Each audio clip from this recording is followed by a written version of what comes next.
Good morning. My name is Marian Stuckey, and I serve as a lead for Neighborhood Social Services through Columbus Public Health. In May, we introduced the Right Response pilot. After several weeks, we can clearly see the difference it's making due to the hard work and dedication of Columbus Public Health, Columbus Fire, and Police. Right Response has allowed us to be intentional and center around the needs of each caller, ultimately providing the space to understand and listen first, then address the crisis at hand, no matter how long it takes. I am grateful for the efforts of the Right Response teams, as well as City of Columbus leadership for the investment in this program.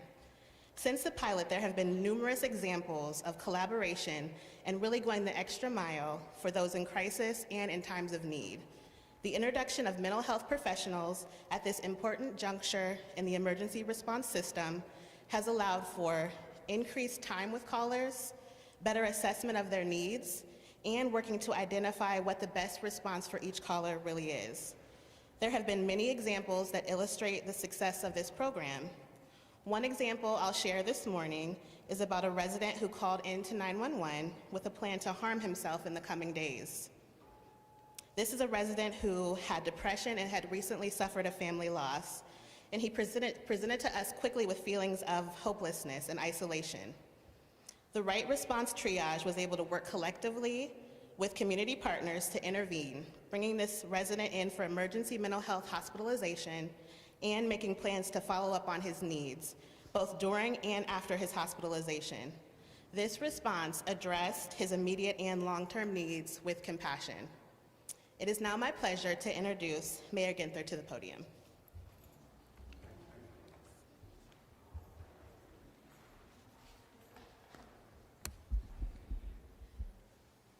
Good morning, and thank you, Marian, for all your incredible work, and to all your colleagues at the CARE Coalition, to Council President Hardin, to Chief Bryant, Commander Jeffery, the Division of Police. Also thrilled to have Fire Chief Happ here as well, and both at that point it was Interim Chief Woods and Chief Happ at the announcement of this pilot. It's critically important that we have support and partnership from the highest levels of both police and fire. And I see our health commissioner, Dr. Mashika Roberts, in the back as well. Having leadership from the top is what makes these partnerships and collaborations so successful. To our 911 dispatchers, to our friends at Adam H. We say this often, but it bears repeating. Our police officers cannot and should not be all things to all people all the time. They are not, nor should they be, social workers, medics, mental health professionals. Don't get me wrong, our officers are very important to neighborhood and community safety, and they bring many important skills and experiences to the job. But their focus should be on what they were trained to do, what they were always intended to do, which is to help us address and prevent violent crime. I am so pleased to be back at Columbus Public Health today to discuss alternative response and its early success in the field. As we announced in May, alternative response helps us enable police to devote their time and attention to protecting our community, while a triage pod housed within 911 dispatch directs non-emergency callers toward resources and services better suited for the situation. In essence, the right response at the right time for our neighbors in need. These pods include a social worker, an emergency dispatcher, a paramedic, all of whom work to provide more tailored and nuanced responses for incidents involving mental health, addiction, and other medical and social issues. Their efforts are having an impact, and you'll hear more about the specifics in just a moment. But know that the early results are very encouraging. After weeks of training, analysis, deployment, and evaluation, we know this program has the proven ability to deliver the proper care in the right amount of time, connect even more of our residents with the services and resources they need, and focus police resources where they can do the most good for the most people. This program is still new, and our data sample is limited. But the data we do have paints a promising and compelling picture. I was talking briefly to Commander Jeffery and Chief Bryant before we started this morning, and I said, there's still so much work to do, and we're committed to continuing to expand this pilot and initiative and resource it appropriately as we contemplate a 2022 budget. But think for just a minute. These preliminary results, if we could get 5, 10, potentially 15% of the calls that come into 911 dispatched, this type of response, not only getting the most important critical services to our neighbors in need, the appropriate response for them, but that many more law enforcement and police resources we can dedicate to those other calls for service where life and safety are at risk. We are committed to continuing to collect data, refine our approach, and develop a blueprint for what an expansion of this program will look like. We're committed to providing additional funding as well, and those dollars will be included in the 2022 operating budget proposal I will send to Council. Our police, fire, and frontline first responders have been truly outstanding throughout this process. I'm grateful to them, to Chief Bryant, Commander Jeffery, Dr. Lowe, Chief Happ, Director Pettis, and for all that have helped Dr. Roberts and her team here at Health. This collaboration as we continue to strengthen and reform these vital city services. I think this is another great example as we contemplate reimagining neighborhood and public safety of the great power of collaboration and partnership. And again, getting the right resources at the right time to our neighbors in need. Now I'd like to introduce the President of Columbus City Council, President Shannon Hardin.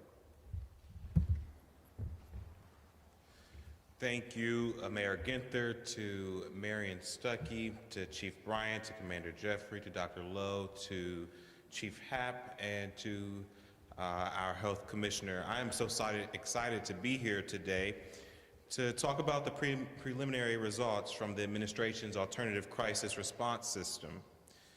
The most important reform we can make is to get residents the right response at the right time. We've long asked, as the mayor said, our safety officers to solve every problem in our community. Whether it's a car crash, homelessness, or a murder, we call the police. We need our safety officers focused on proactive community policing. That's why it's exciting to learn about these initial results. Results led to more follow-up for residents in need of responses, of resources, no one going to jail, and better deployment of taxpayer dollars.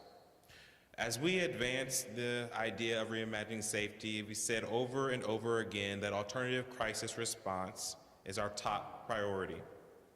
I'm excited to see the mayor and the administration running with this ball. Now is the time to test, to iterate, and to think through what a new system can look like for our future. The results we'll talk about today do not prove we have a perfect system yet, but it shows the improvements that can be made with partnership, with hard work, and with continuous iterations. It starts with the call center. If calls can get redirected to where they need to go, then the rest of the system can matter. Then we'll be able to build out and scale interdisciplinary teams like REACT, like our SPARK program, and like the MCRU program. I'm very appreciative of the work that is being done to this point, especially to the folks working in this pod experiment and testing this new system. With that, I'd like to invite up our police chief, Chief Elaine Bryant.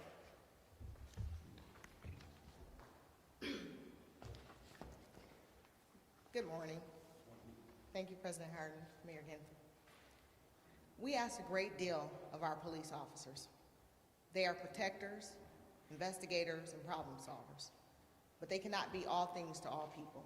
There are situations and times and places where police response is not the best response. We know that when it comes to lives in crisis, one size does not fit all. At a time of climbing crime rates and increasing officer separations, we have to closely evaluate our use of resources. We have to prioritize where and when we send officers versus a situation that might warrant a different response. That is why the concept of alternative response is so important, and why these early results from this pilot program are exciting. Done correctly, this provides better, more tailored responses to the needs of our community. It reduces calls for service so that our police can focus on our core mission of crime prevention and safety. This is about better serving the needs of our community. This is a smart, thoughtful, and strategic use of critically important resources. It is innovative and forward-looking. I am happy to see Columbus moving in the right direction on this, and I look forward to building upon these early successes. To provide more details on this pilot program, please help me welcome Columbus Police Commander Dennis Jeffery.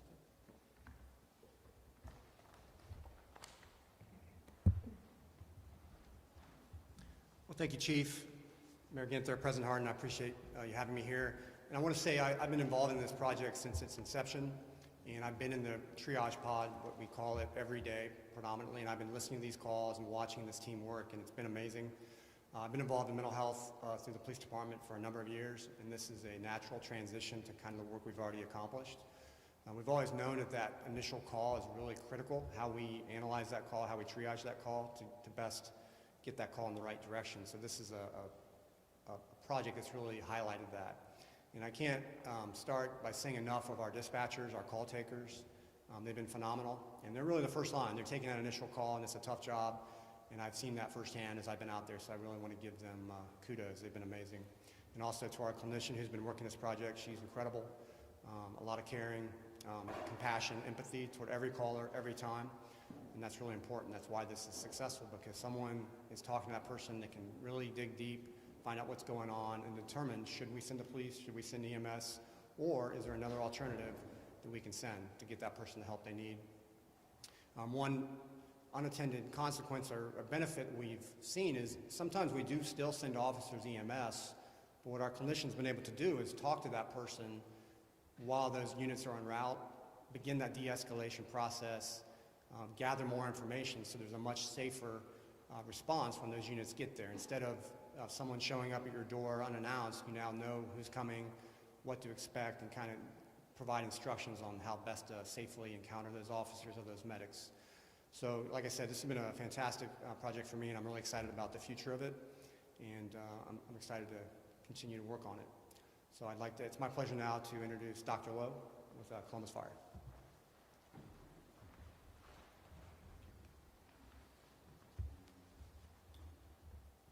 Thank you, Mayor Ginther, President Hardin, and the team for allowing me to be involved. I think first I just want to echo what the rest of the group has said, which is the profound excitement we have for this project. As stated, this really is a small data set. It's a proof of concept, but it's extremely valuable and it's extremely encouraging data. A few points I wanted to highlight just from a medical care standpoint, a medical safety standpoint, if you will, from the physician perspective. Number one, this is a response. In fact, I would argue a much more clinically appropriate response for the identified needs of our patients.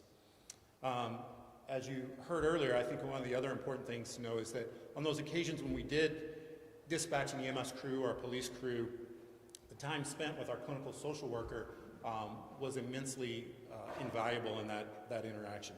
That relationship building, that history taking, that de-escalation that occurred allowed for a much more therapeutic relationship once our crews presented on scene, and ultimately a much, I would say, easier, much more appropriate disposition of that call. And then just from the medical care standpoint, I wanted to share with you some of the things we did to ensure what we were doing was medically appropriate and medically safe for our patients. First, with each incident, we actually did a review the next day to make sure that there wasn't a call back to 911 or a re-dispatch for that individual, for that address. Just making sure that we had appropriately handled and not just delayed a response.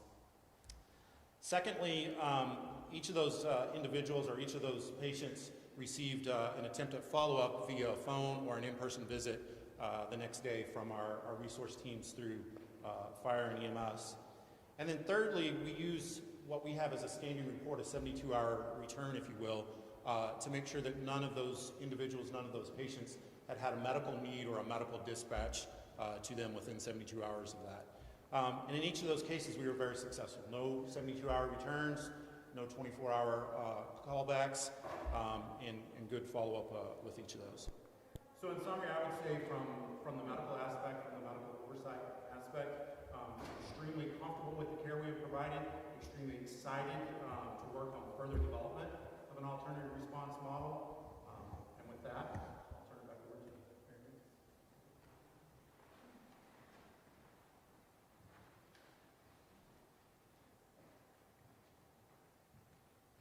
Thank you, Dr. Lowe, and thank you all for your leadership and partnership in launching this program. I also want to recognize, is it Catherine? Catherine. Thank you for correcting me. Catherine Carr-Harris, the Vice President of Clinical Services at Adam H., who is here today. We've worked closely with Adam H. to inform our approach with this pilot program, and we'll be working with them to support the new Mental Health and Addiction Crisis Center, another great resource just over the horizon for those in need. So our plan is to use this pilot, grow this pilot this year and into next year, continue to improve it, enhance it, learn from it, so that ultimately we can build out a system when that crisis center opens, I believe in 2024, is that right, Catherine? That we really have a robust alternative crisis response system here in our city to make sure, again, that our neighbors in need are getting the right response at the right time, and also freeing up law enforcement professionals to continue to deal with the violence we're seeing in our community and communities around the country. We know this is an important tool for addressing the diverse needs of a diverse community. It is not our only tool, but one of many. There's no one-size-fits-all approach to public health and to public safety. But by expanding and aligning our resources and our expertise, we will better reflect and respond to those who we serve and account for the complex realities of a dynamic and ever-changing world. I want to thank everyone that's been involved with this pilot and look forward to learning more, growing it, and expanding it in the weeks, months, and years ahead. We'll be happy to take any of your questions.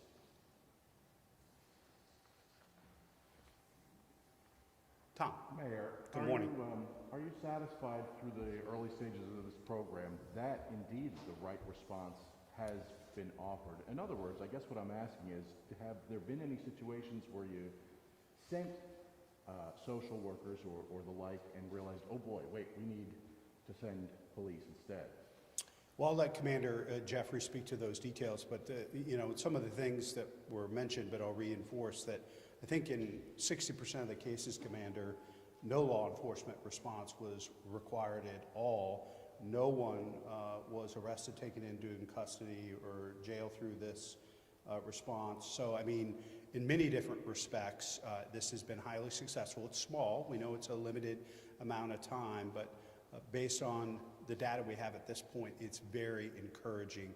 But, Commander, do you want to speak to the specific question that Tom asked? Yeah, so safety is our number one goal always. So that's why we have, so if you think of the pod concept, we have a clinician, we have a dispatcher, and we also have a CFD firefighter paramedic listening to the same call. So they're all listening to that call, kind of from a different viewpoint, listening for any safety issues. And they want to make sure, that person gets the right help they need in the moment. And if we feel that, that we have done some follow-up. So all these people, the callers received a follow-up through our Spark team, many of them. So it's not that the call ends and we never interact with them again, but that safety component is critical, and our main goal is not to put anyone in harm's way, including a social worker or non-law enforcement personnel. I have a question for both the mayor and the chief. We're talking today about the alternative response program. Last week we had a press conference about the ATV city. A lot of people want to know, what is the plan? What's the status of cutting down on the violence? We've had 5 homicides in 30 hours. What can you both say to that? Well, I'll start and have the chief follow. You know, what the chief and I are working on is using the most up-to-date information and intelligence to continue to make sure that we deploy as many resources as we have available. We're going to continue to invest in a comprehensive approach, so it isn't just law enforcement, but clearly that's a very important part of reducing violence in our city. And I'll let the chief speak a little bit to that, but we're going to continue to make investments in prevention as well and intervention. And that's why we expanded the reroute program and investing in neighborhood-based intervention efforts as well, and made one of the greatest investments we've ever made into summer youth employment, summer programming, because we know for many young people, they have been the targets and perpetuators of this type of violence. It's a different type of violence that we're seeing now than we've seen before, and as you've mentioned before, in cities across the country, Columbus is not immune to that. But as far as the police and law enforcement response and changes and proposals that the chief will be continuing to make, I'll leave that to her. Chief Bryant? Thank you. So what I will say is, the crime didn't happen overnight. It's not going to be solved overnight. There are things that we're putting in place to address the crime. What I can tell you is that you've heard over the last few weeks some of the collaborations that we've done. The one with the Crime Gun Intelligence Center with the ATF. It has already produced some dividends. We've had search warrants that we've been able to get multiple guns off the streets. I can't speak specific to some of these cases because they are in conjunction with the FBI, so they're long-term and short-term investigations. But you may not see a response overnight as to the increase, but there are things that are working behind the scenes that I think will show dividends, and it will prove that a lot of our strategies are working. In response to the incidents that were occurring in the park, we put together a parks detail. We've seen a significant decrease in some of the violence and some of the issues in the parks, but unfortunately crime is fluid, so now we have to address our concerns across the city as a whole. And like the mayor said, there are a lot of incidents where youth are involved, so we're targeting our youth and trying to figure out how we can best aid them and get them involved in other things so that they put the guns down and begin to be productive citizens and get them involved in programs, help with job placement and things of that nature. So these things are happening. We're looking at technology to be able to leverage and figure out where our resources are best deployed, because unfortunately we can't put a cop on every corner. We'd love to, but we can't do that. So we're figuring out best ways to address that. We're also looking at the way that we view our crime from internal. So there's some things going on internally that are going to change in regards to how we address and tackle crime that I can't speak specific to right now, but we are looking at measures to be able to specifically focus on certain crimes and better delve into those areas and how we can best utilize our resources. But that's going to be collective in regards to a lot of things we're doing. Parks details, Safe Streets initiatives, the Crime Gun Intelligence Center, all these things are collaborative, and when they work together, I'm confident that you'll see an increase. I'm sorry, a decrease. May I ask one follow-up about the resources based upon a tweet I actually saw from another member of a different law enforcement agency talking about maybe 20 guard units being put out in Columbus last night, meaning that people were taken off of their patrol duties. Is that something maybe you can't speak to the exact figures, but is that something you're seeing on a routine basis, that to guard scenes, to guard suspects, officers are being taken off of their regular duties, and what does that mean for the resources available for calls?